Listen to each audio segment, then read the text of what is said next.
Any advice you give to folks that are either starting businesses and putting together partnerships or in partnerships, anything that you'd suggest that they do to stay aligned or to kind of maintain the quality of that partnership relationship? Yeah, it's so easy to dream and vision and talk about how big it's going to be and get excited, but you don't talk about the bad stuff. And so I think, if you sit down with a partner and you say, let's think of the worst case scenarios. We have no cash. You got to fire me. I've got to fire you. You get sick. I get sick. You think of like all of the bad stuff and you sit there and you say, how would you make that decision? What would you do? Right.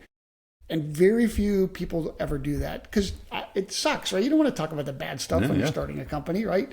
But that's where the rubber meets the road. That's where true character comes into play, right? And you just have to go do that. I mean, best case scenario is you get an attorney because that's all they do is they're risk people and they talk about the bad stuff all the time, right?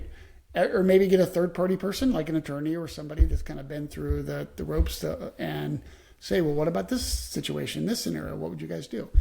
And knowing, when it actually comes to that, it may be a little bit different because, then it's real at that point.